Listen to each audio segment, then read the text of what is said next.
पूर्णिया सांसद पप्पू यादव को लॉरेंस बिश्नोई के नाम पर धमकी देने वाला महेश पांडे गिरफ्तार हो गया है। आरोपी का लॉरेंस बिश्नोई से कोई संबंध नहीं है। तो देखिए, लॉरेंस बिश्नोई के नाम पर पप्पू यादव को धमकी मिलने के बाद खूब चर्चा हुई।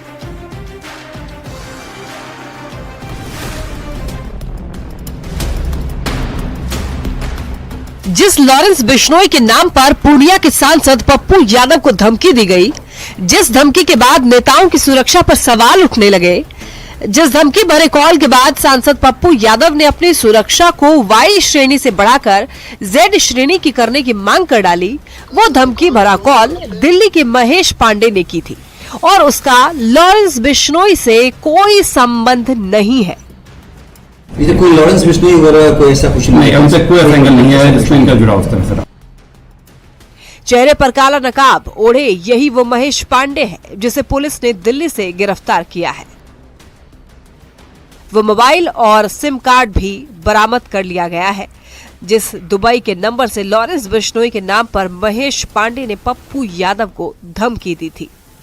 इस मोबाइल में जो इस्तेमाल सिम था, इसके थ्रू उनसे धमकी दी गई थी, जो सिम और मोबाइल रिकवर कर लिया गया है। ये दिल्ली के रहने वाले महेश पांडे, पिता कृष्ण कुमार पांडे, सेक्टर 4 नई दिल्ली के रहने वाले हैं। आपको बता दें कि बाबा सिद्दीकी की हत्या के बाद पप्पू यादव ने लॉरेंस बिश्नोई गैंग को लेकर कुछ बयान दिया था, जिसके बाद पप्पू यादव को धमकी मिली। कई नंबरों से फोन कर पप्पू यादव को धमकी दी गई, जिसका एक ऑडियो खुद पप्पू यादव ने जारी किया था। इसके बाद पप्पू यादव ने सुरक्षा बढ़ाने की मांग की और सरकार पर भी निशाना साधा था। लेकिन महेश पांडे की गिरफ्तारी के बाद ये बात साफ हो चुकी है कि जिस व्यक्ति ने सबसे पहली बार फोन कर पप्पू यादव को धमकी दी, उसका लॉरेंस बिश्नोई गैंग से कोई संबंध नहीं है। न्यूज़ 18 के लिए पूर्णिया से कुमार प्रवीण की रिपोर्ट। लॉरेंस बिश्नोई के नाम पर पप्पू यादव को धमकी मिलने के बाद खूब चर्चा हुई और ऐसे में यह जानना जरूरी है कि कौन है लॉरेंस बिश्नोई, क्यों उसके नाम पर महेश पांडे ने पप्पू यादव को धमकी दी। तो पहले लॉरेंस बिश्नोई के बारे में जान लेते हैं। देखिए, दरअसल लॉरेंस बिश्नोई पंजाब का रहने वाला है और जिसकी गिनती इस समय देश के सबसे बड़े गैंगस्टर में होती है। बिश्नोई 2016 से जेल में बंद है और वहीं से अपने गैंग को वो चला रहा है। लॉरेंस बिश्नोई के ऊपर करीब 50 मामले दर्ज हैं और ऐसा माना जाता है कि लॉरेंस के गैंग में देश भर में करीब 700 शूटर्स हैं, जिसमें 300 शूटर अकेले पंजाब के हैं। ये संख्या ये बताती है कि लॉरेंस बिश्नोई का नेटवर्क कितना बड़ा है। लॉरेंस बिश्नोई का नेटवर्क सिर्फ भारत ही नहीं बल्कि विदेशों तक फैला हुआ है, जिसमें जर्मनी, कनाडा और अमेरिका जैसे देश शामिल हैं। लॉरेंस बिश्नोई के बड़े गुर्गे या कहे कि उसके गैंग के जो बड़े बदमाश हैं, वो है उसका भाई अनमोल बिश्नोई, गोल्डी बरार जो विदेश में रहता है और रोहित गोदारा।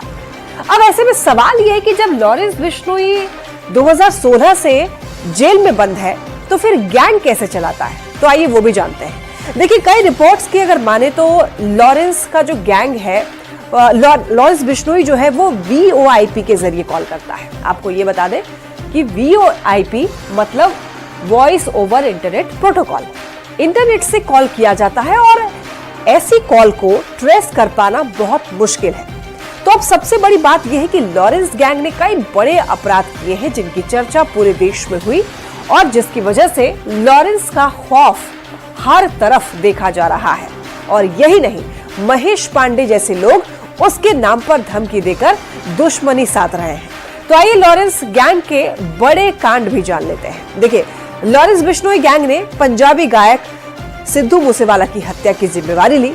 श्री राजपूत करणी सेना के अध्यक्ष सुखदेव सिंह गोगोमेडी की हत्या करा दी और यही नहीं, बॉलीवुड एक्टर सलमान खान के अपार्टमेंट गैलेक्सी पर गोली चलवाई और हाल ही में महाराष्ट्र के पूर्व मंत्री बाबा सिद्दीकी की हत्या में भी लॉरेंस गैंग का नाम सामने आ रहा है। अब चूंकि बाबा सिद्दीकी से सलमान खान की नजदीकी थी, तो इसी वजह से इसकी चर्चा खूब हो रही है। अब ऐसे में ये समझिए कि पप्पू यादव ने बाबा सिद्दीकी की हत्या के बाद लॉरेंस बिश्नोई को लेकर के बयान दिया था।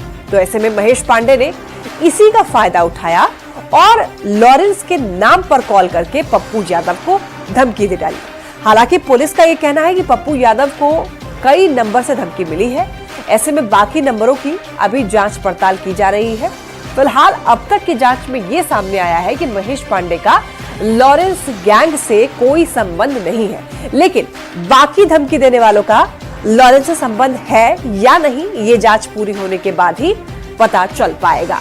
तो फिलहाल ये समझ आया कि जो व्यक्ति पप्पू यादव को जिसने कॉल की और धमकी दी, उसका कनेक्शन लॉरेंस बिश्नोई के गैंग से बिल्कुल भी नहीं है।